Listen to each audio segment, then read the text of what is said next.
Hello बच्चों, इस video में हम डिस्कस करेंगे जो हमारा सैम्पल पेपर कौन सा पीरियड है, 8th।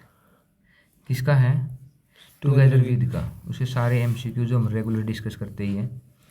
फर्स्ट क्वेश्चन क्या है, थोड़ा सा आज प्रिंट अच्छे से दिखाई नहीं दे रहा, आप थोड़ा कोऑपरेट करना। देखता ही कौन है कोऑपरेट करेगा।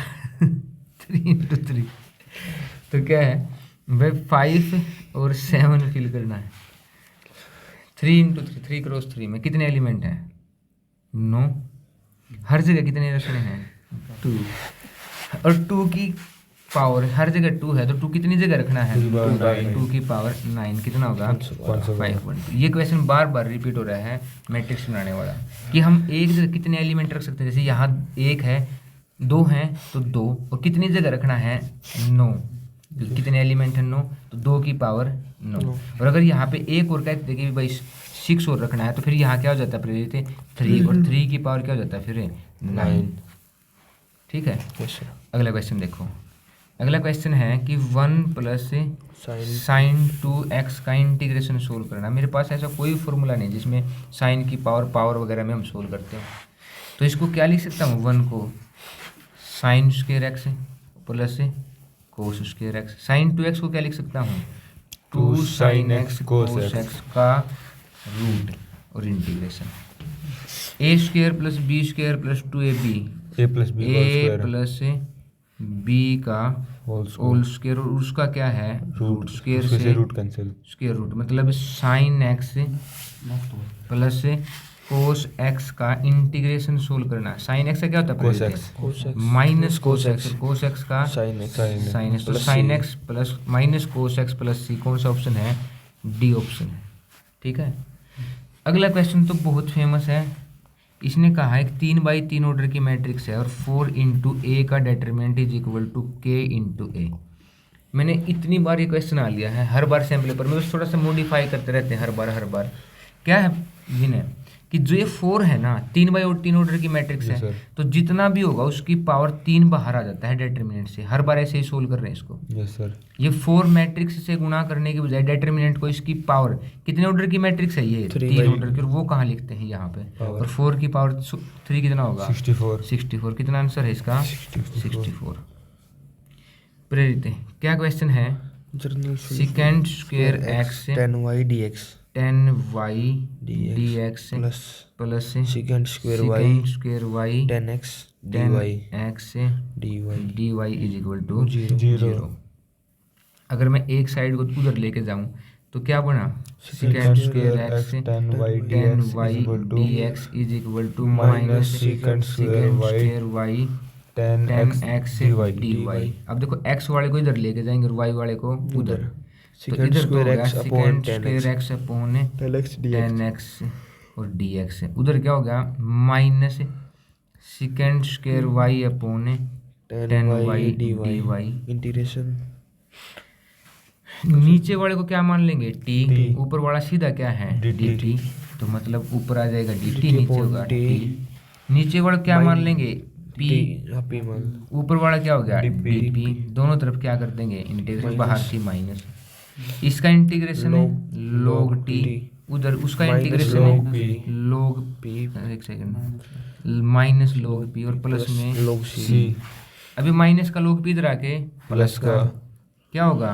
log t plus log p is equal to log m plus n है, log m into n log t into is equal to t क्या माना था? 10x।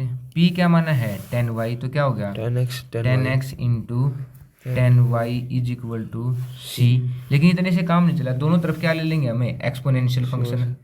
इधर भी एक्सपोनेंशियल फंक्शन अप्लाई कर दूंगा, इधर भी एक्सपोनेंशियल से लोग क्या हो जाएगा? कट जाएगा। क्या आ गया इधर? तो 10x 10y is equal to, इसको तो c कहते हैं। मैंने कहा था कांस्टेंट पे तो कुछ भी अप्लाई करते रहो, हर बार सर क्या लिखना है उसका? c constant. फिर अगला क्या है? इंटीग्रेशन e की power x into 1 + x upon cos square का एंगल क्या है? x इंटू e की पावर x dx। समझ में आ गई बात? अब देखो इसको क्या मान लूंगा अगर मैं t, x e की पावर x को क्या मान लूंगा? दोनों तरफ डेरिवेटिव अप्लाई करो। इसका डेरिवेटिव 1 e की power x as it is plus e की पावर x का डेरिवेटिव e की पावर x और x एज इट इज, और मल्टीप्लाई में क्या होगा dx इज इक्वल टू कितना होगा dt। अब देखो क्या कॉमन ले लेंगे, अंदर क्या होगा 1 plus x dx is equal to, ये ऊपर यही तो प्रेजेंट है, तो नीचे वाले को क्या मान लेंगे t, मतलब हमारा क्या आया 1 upon cos square t dt, cos square T, ऊपर क्या आया और इंटीग्रेशन कोस स्क्वायर ऊपर जाके सेकेंड स्क्वायर टी और D T integration. Second square का इंटीग्रेशन क्या होता है 10x, मतलब जो t है, और t क्या माना है हमने e की पावर x e की पावर x प्लस c। कहाँ है सी ऑप्शन हमारा। देखो ये क्वेश्चन बहुत ज़बरदस्त है, क्योंकि किसी का डेटर्मिनेंट, किसी मैट्रिक्स ए का डेटर्मिनेंट कितना है 3, और मुझे स्क्वायर निकालना है। क्या निकालना है प्रेरित स्क्वायर किसका, कि अगर मैं उसके कोफैक्टर चेंज कर दूँ, और कोफैक्टर को ही तो क्या कहते हैं, कोफैक्टर के ट्रांसपोज को एडजॉइंट, मतलब उसको एडजॉइंट, और एडजॉइंट का फॉर्मूला क्या होता है डेटर्मिनेंट ओ ए की पावर n-1, और n-1 क्या होगा, n क्या होगा ऑर्डर, इस मैट्रिक्स का ऑर्डर कितना है, ये फॉर्मूला बार बार यूज हो रहा है तुम्हारे सीबीएसई के लिए, और पेपर में आने के चांसेस बहुत ज़्यादा बढ़ जाते हैं। तो एडजॉइंट ए मतलब डेटर्मिनेंट ऑफ ए की पावर ऑर्डर कितना है 3 2, और इसका भी क्या है पूछा तो स्क्वायर है ना हमारे से इसका। डेटर्मिनेंट ए कितना है प्रेरित 3 का स्क्वायर मतलब 81। सही है। देखो थोड़ा सा दिखाई दे रहा है, हम यहीं पे सोल्व करेंगे इसको। इसने कहा कि एक मैट्रिक्स है 2x माइनस वाई, इधर भी 0 इधर भी 0 इधर भी 0 इधर 0 0, यहाँ है 8 यहाँ है y 0।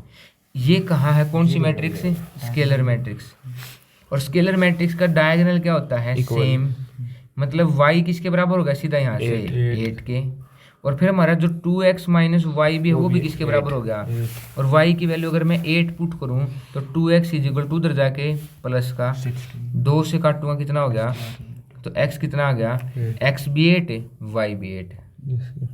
ठीक है प्रेरित। Yes sir. अब देखो एक टेबल है यहाँ अच्छे से क्लियर नहीं हो रही, हम यहीं सोल्व करते हैं। इधर है x, नीचे है प्रोबेबिलिटी ऑफ x, एक बार 0 1 2 3 4, कहाँ तक है प्रेरित देखिए एक बार, 4 तक ही है। यहाँ कितनी है 0 के 4 के 2 के और 3 के। ये रैंडम वेरिएबल की प्रोबेबिलिटी डिस्ट्रीब्यूशन है भी नहीं है, और प्रोबेबिलिटी डिस्ट्रीब्यूशन के अलग अलग केस की जो टोटल प्रोबेबिलिटी होती है वो होती है 1।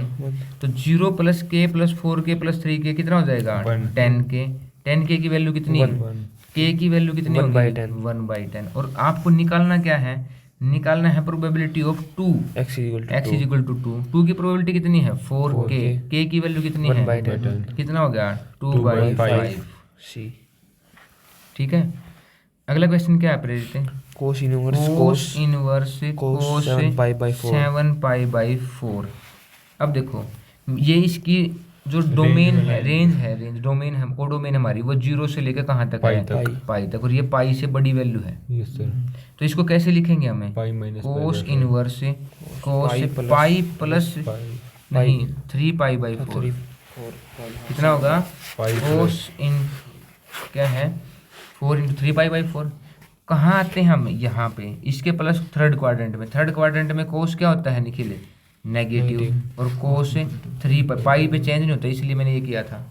फिर कोस इनवर्स का एक फॉर्मूला होता है, cos inverse minus x is equal to pi minus cos inverse x, put करो फिर पाई माइनस कोस इनवर्स कोस 3π/4 कोस से और क्या है आंसर पाई माइनस 3π/4, 4 से करूँगा तो π/4 आंसर आ जाएगा हमारा। कितना होगा π/4।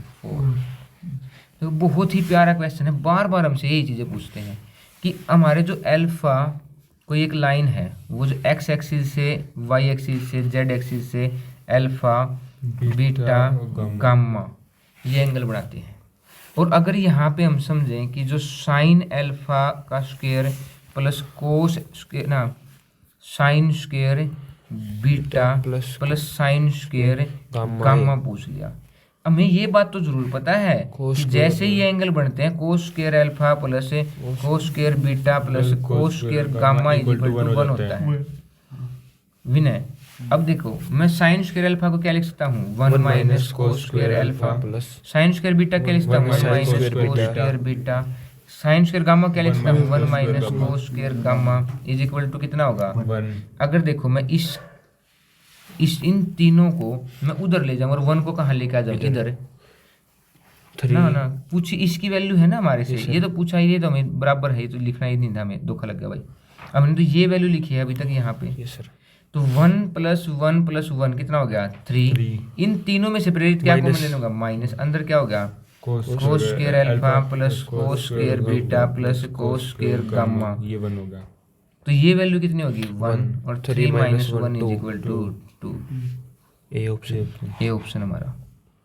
अब देखो इन्होंने कहा बिल्कुल बहुत सिंपल कि एक लाइन है जो 1 माइनस 1 और 2 इसमें उसका पासिंग पॉइंट है, और x minus 3/1 is equal to y minus 1/2 is equal to z plus 1/-2 इसके पैरेलल है। तो पैरेलल वेक्टर के डायरेक्शन रेशो में यहाँ से मिलते हैं बार बार, और ये हमारा क्या हो गया पासिंग पॉइंट। और कौन सी फॉर्म लिखते हैं, r is equal to a plus lambda B. r तो r है, a इसका डायरेक्शन रेशो ना, इसका उसका पोजीशन वेक्टर है, मतलब i minus j plus 2k और प्लस लैम्डा b इन के साथ बनाया हुआ वेक्टर, तो i plus 2j minus 2k। समझ में आ गई कहाँ है, बी ऑप्शन। ठीक है, प्रेरित क्या दिया है, integration 1 minus sine cube x या थीटा भी ले सकते हैं अपॉन 3 कोस स्क्वायर एक्स, जब x बराबर नहीं है π/2 के, और जब π/2 के बराबर है तो कितना है k, और हमें k की वैल्यू बतानी है कंटिन्यू है। तो कंटिन्यू में राइट हैंड लिमिट निकाल लूंगा और इसके बराबर पुट कर दो, तो वही काम हर बार यही पूछ रहे हैं हमसे। अब इसको देखो, इसको निकालने के लिए मुझे a³ माइनस b³ मतलब a³ minus b into a square plus b square plus A B plus ab मतलब साइन x डिवाइड में कोस स्क्वायर को क्या लिख सकता हूँ प्रेरित 3 बार 1 माइनस साइन स्क्वायर एक्स, और 1 माइनस साइन स्क्वायर एक्स को क्या लिख सकते हैं हमें 1 minus sine x 1 plus sine x. अब देखो 1 माइनस साइन एक्स से 1 माइनस साइन एक्स से, और क्या पुट करना है π/2 पुट करो, साइन π/2 1 साइन π/2 ऊपर तो कितना आया 3 नीचे है 3 इंटू साइन π/2 कितना आया 2 3 से, और यही वैल्यू किसके बराबर है के, तो k की वैल्यू कितनी होगी 1/2। B option. अगला क्वेश्चन, इसने पूछा है हमारे से कि एक स्फीयर का dv/dt दे दिया, rate of change of volume कितना है 16 सेंटीमीटर स्क्वायर पर सेकंड, और r की वैल्यू कितनी दी गई थी 2। वॉल्यूम का फॉर्मूला क्या होता है 4/3 πr³। डेरिवेटिव निकालूंगा dv/dt इज इक्वल टू 4/3 तो पाई कांस्टेंट है 3r² 3r² और r का dr/dt। हमें निकालना ये है 3 से 3 कैंसिल, dv/dt की वैल्यू कितनी है 16 इज इक्वल टू 4/3 पाई। 3 तो कैंसिल हो गया सर, अच्छा 3 तो कैंसिल हो गया था, r कितना था 2 इंटू 2 का स्क्वायर 2 का स्क्वायर 4 इंटू 4 16 कैंसिल मतलब 1/π इज इक्वल और टू यहाँ पे क्या रह गया था हमारा dr/dt। dr/dt। तो rate of change of radius with respect to time कितना होगा 1/π। ये ऑप्शन। अगला क्वेश्चन बहुत ही प्यारा है, cot y dx upon dy plus x is equal to cot y cos y। और हमारे लिए हमने कल ही पढ़ा था, कल रोज ही पढ़ रहे हैं हम तो dy/dx plus py is equal to q, और e की पावर इंटीग्रेशन p dx क्या होता है हमारा इंटीग्रेटिंग फैक्टर। लेकिन अब की बार इक्वेशन उल्टी है, dx अपॉन dy है, तो मैं इसको कैसे मॉडिफाई करूंगा dx upon dy plus p x। इसके कोफिशिएंट में कौन है कोट, इसको दोनों सब से डिवाइड कर देंगे कोट y को, यहाँ भी और यहाँ भी, इससे तो कोई फर्क ही नहीं पड़ता हमारा क्या उससे, तो ये कोट ऊपर जाके क्या होगा 10। तो dx plus dy is plus 10x 10y था 10x था 10y था मुझे लग रहा है कि नहीं 10x ही था 10y था 10y था और 10x x is equal to कुछ भी आए तो क्यों है क्यों है और मुझे बस अब क्या करना है e की पावर इंटीग्रेशन 10y dy ये इंटीग्रेटिंग फैक्टर होगा और 10 का इंटीग्रेशन क्या होता है log cos y और नीचे क्या हो गया e से log कैंसिल क्या आया हमारा cos y। अगला प्रेरित दिया है a डॉट b का square plus a cross b के मैग्नीट्यूड का स्क्वायर वो कितना दे दिया 100 और a का मैग्नीट्यूड a का मैग्नीट्यूड भी दे दिया वो कितना है a डॉट b क्या होता है magnitude of a magnitude of b cos theta और पूरे का क्या है स्क्वायर a क्रॉस b क्या है magnitude of a magnitude of b sin theta sin theta का स्क्वायर इज इक्वल टू 100 10 का स्क्वायर। तो दोनों देखो ये इसका स्क्वायर और इसका स्क्वायर क्या कर लूंगा कॉमन मैग्नीट्यूड ऑफ a का स्क्वायर है मैग्नीट्यूड ऑफ b का स्क्वायर अंदर बचा sin square theta plus cos square theta is equal to 100 ये तो कितना हो गया और मैग्नीट्यूड ऑफ a कितना है 2 का स्क्वायर 4 उधर जाके डिवाइड तो मैग्नीट्यूड ऑफ b का स्क्वायर डिवाइड किया तो कितना आया 25 दोनों तरफ स्क्वायर रूट किया तो 5 आ गया 25 का स्क्वायर रूट कितना आ गया 5। फिर अगला क्या दिया है कि a is equal to I plus J minus 2k और b is equal to 2i plus P J plus K दोनों परपेंडिकुलर है। जैसे ही परपेंडिकुलर की बात आती है दिमाग में मुझे पता लगता है कि डॉट प्रोडक्ट इसके बराबर होगा तो i की i से गुणा 2 j की j से गुणा p k की k से गुणा -2 इज इक्वल टू कैंसिल तो p कितना आ गया 0 सी। प्रेरित बहुत प्यारा क्वेश्चन है। इसने कहा कि दो वेक्टर हैं एक है a माइनस 2b दूसरा कितना 2a है plus b 2a plus b ये एक्सटर्नली डिवाइड है 2:1 में तो मैं इसकी गुणा इससे करूंगा माइनस इसकी गुणा इससे तो 2 की गुणा उससे करो 4a plus 4b minus a minus 4a plus 2b नहीं होगा सर नहीं माइनस होता है यहाँ पे नहीं यहाँ अच्छा यहाँ 4a पे प्लस 2b हाँ 2b अपॉन में 2 माइनस 1 प्रेरित 1 तो अब करूंगा मैं माइनस अंदर मल्टीप्लाई करूंगा प्रेरित तो यहाँ पे कितना हो जाएगा प्लस a प्लस 2b तो 4a माइनस 3a 3a और plus 4b 2b 4b 4b तो सीधा आंसर कितना हो गया 3a प्लस 4b पहला ही आंसर है हमारा। देखो अब इन्होंने कह दिया कि एक लाइन है जो पास कर रही है 5 6 7 से और पैरेलल है x एक्सिस के तो x एक्सिस के डायरेक्शन कोसाइन होंगे या डायरेक्शन रेस होंगे वो ही तो उसके होते हैं। तो हमारी इक्वेशन क्या होती है x minus x1 upon a is equal to y minus y1 upon b is equal to z1 upon c। क्या समझ में आई बात? और अगर मैं इसको थोड़ा सा मॉडिफाई करूँ हमारे पासिंग पॉइंट क्या है x माइनस 5 अपॉन ये जो a है x एक्सिस के लिए तो 1 होगा ये कितना होगा 0 ये भी कितना होगा तो यहाँ आ गया 1 y minus 6 upon 0 z minus 7 upon 0 कौन सा ऑप्शन है बी ऑप्शन हमारा लास्ट हमारे एसर्शन एंड रीजन। इन्होंने दिया है कि मैट्रिक्स A 2x प्लस 4 4 3 और x प्लस 5 इन्होंने कहा ये नॉन इन्वर्टिबल है। नॉन इन्वर्टिबल का मतलब इसका डिटरमिनेंट 0 है। कहाँ पे जब x कितना है 2 तो हम पुट करके देखते हैं 2 2 जब 4 प्लस 4 8 4 5 प्लस 7 और यहाँ तो 8 3 जा 24 माइनस 28 कितना आया माइनस का 4 ये तो गलत है भाई Yes, sir. ये तो इन्वर्टिबल मैट्रिक्स है इस पे Yes, sir. लेकिन रीजन क्या दिखाया रीजन सही दिया है कि एक सिंगुलर मैट्रिक्स का इन्वर्टिबल नहीं हो सकती तो रीजन तो सही है लेकिन एडजर्सन गलत है। अब यहाँ देखो नीचे वाला एक फंक्शन है कि e की पावर x और फंक्शन दे दे हमें कोई और फिर फंक्शन का डिटरमिनेंट भी दे दे और उसका क्या करना हो हमें इंटीग्रेशन सोल्व करना हो तो सीधा फॉर्मूला होता है e की पावर फंक्शन। सही बात है रीजन तो हमारा बिल्कुल सही है लेकिन अब देखो क्वेश्चन क्या इसके अकॉर्डिंग है e की पावर x अगर लिखा हुआ है 1 plus sine x cos x upon cos square X और यहाँ क्या होगा dx। dx x ई की पावर, अगर इसके डिवाइड में करूँगा 1 upon cos square X plus sin x cos sine x X upon cos cos square X x upon cos square X, और क्या होगा dx ई की पावर प्रेरित है 1 अपॉन कोस से secant square x second square x cos की plus एक power खत्म। कोस की एक पावर खत्म sine upon 10 ten x dx। अब देखो इसका डेरिवेटिव करूंगा तो क्या आएगा, secant square x और इंटीग्रेशन फार्मूले के हिसाब से क्या आना चाहिए, ई की power 10x 10x plus c। सी। क्या यही लिखा हुआ है? Yes, sir। यही लिखा हुआ, मतलब रीजन भी सही है, Assertion एजर्सन भी सही और रीजन उसकी करेक्ट है, Explanation भी है। ठीक है। खत्म करें यहाँ पे। yes sir